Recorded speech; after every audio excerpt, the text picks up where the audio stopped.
Do you really need an emergency fund? Well, I'm a certified financial planner, so my answer is yes. But old advice handed down from the 1960s is probably not the smartest today.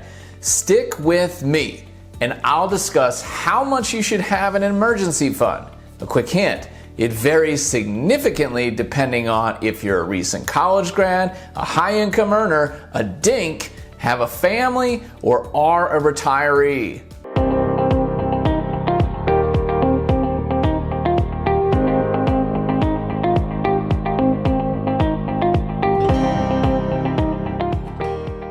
Colin Exelby here, and I'm a certified financial planner professional with over 20 years of experience providing financial planning for business owners and their families that just makes sense. I own the financial advisory practice Celestial Wealth Management and provide advice virtually to clients all over the country. Now, the purpose of an emergency fund is to help provide you and your family with a place to access funds if an unexpected event were to occur without having to sell other assets. What if you needed a major car repair or have a leak in your house that causes some damage, or you lose a job? An emergency fund can provide you with peace of mind and is generally good practice for creating a sound wealth plan. But old handed down advice from the 60s may not be the best advice anymore. Financial markets have changed and products have evolved since then, making access to capital as easy in some cases as the click of a button. Money can often be transferred between accounts in as little as 24 to 48 hours. This is a good spot to point out important disclosures. The information in this video is for educational purposes. This is not specific financial planning or investment advice. In addition, everyone's tax situation is different. You should discuss your tax situation with a qualified tax advisor before implementing any planning strategy. Now, I have heard pundits, gurus, and other planners even say that you should have 3 months of salary, or 6 months of income, or a year's worth of expenses set aside in checking and savings accounts. Why? What's the reasoning behind that advice? When money and savings earned 6% in the 1990s, or 8% in the 1980s, or 13% in the 1970s, that might have made more sense. Yes, they really did earn those rates. It's hard to believe that high-yield savings currently means less than 2%, but that's how times change. In my opinion, the amount you should have in an emergency fund is not a rule of thumb. It is specific to your situation, but here is a guide as you go through life. First, are you a recent college or high school graduate heading out into the workforce? The good news is that most often you are renting a home or apartment or living with your parents, so the landlord or mom and dad will take care of your home maintenance costs. But it is likely you have little savings and are highly dependent upon the income from your job to live. So one of your top risks is losing your job and not being able to find work for a while. Depending on the job market, it can sometimes take 4 to 5 months to find work. For that reason, an emergency fund is very important. I generally recommend 5 months worth of expenses, not 5 months of income for new graduates. You don't need money for taxes or 401k contributions because you will not have any income. And when I say expenses, this isn't vacation or fun expenses. I'm talking about your rent, your groceries, your medical costs, and your transportation costs. The basic necessities to live. If you lose your job, be prepared not to do anything fun, like a vacation, until you find new employment. All right, so you are well beyond a new graduate and are doing well in your chosen field. Things have now changed. You might have a home or an apartment now, but still don't have a family. You likely have paid down some student debt, accumulated some retirement funds in a 401k, have some savings, and maybe an investment account. You are financially more stable now. So how much of those available funds should you keep in an emergency fund?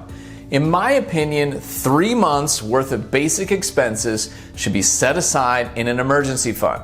The reason it is less than a new graduate is that in many cases, you can borrow versus your 401k fund if an emergency arises. A 401k loan lets you borrow money from your own retirement savings without incurring taxes or penalties, provided you pay the loan back within 5 years.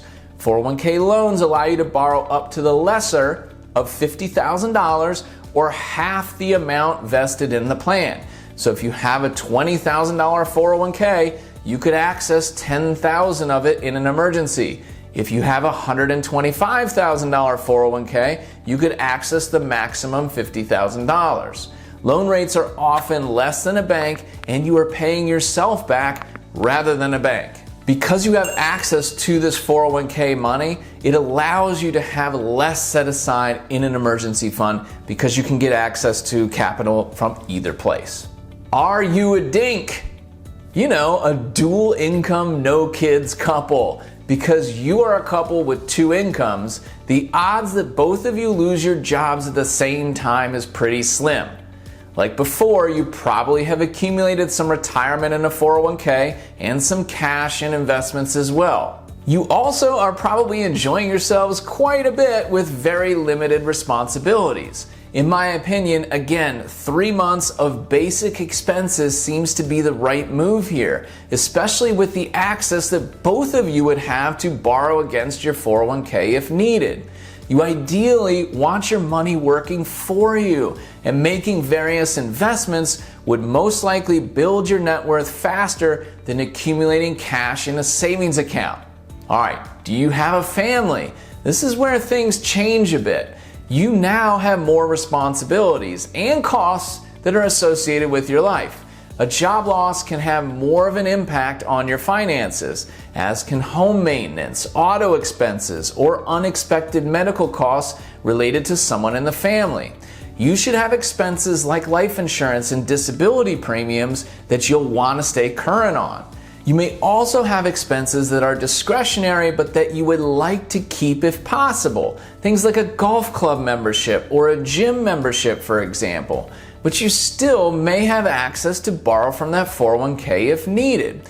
At this point, I recommend having 5 months of basic expenses and those expenses you would want to keep if you lost your job temporarily set aside in savings. All right. Now, what about if you're retired? Now that your income is shut off, the risk of a job loss is gone, right? So no need to worry about that. Your disability and your life insurance premiums may now be gone. So should any costs related to raising children? I sure hope so. So what is your number one risk? In retirement, you're most likely drawing on your retirement savings in addition to income sources like Social Security, rental properties, or a side business. Your number one risk is that you have to sell assets when they are down to use the money to live on. For that reason, I recommend having a minimum of 1 year's worth of total expenses, including taxes, set aside in savings. That would give you 12 months for an asset to recover before having to potentially sell it. That can also allow you to invest your remaining assets a little bit more aggressively, knowing that you have 1 year of cushion underneath you. All right, now you know how much you should have in an emergency fund, but where should you put the money? In my opinion, it should be in an FDIC insurance high-yield savings account. There should not be a risk of loss on these funds, but I don't believe that they should be kept in a checking account.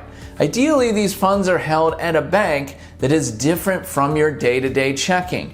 That provides a little buffer and helps keep you from dipping into those funds easily and probably gets you a little bit more interest. I really hope that this helps you as you plan your finances. No matter what stage of life that you're in, an emergency fund is the foundation of a solid financial plan. But don't keep too much in there not working for you.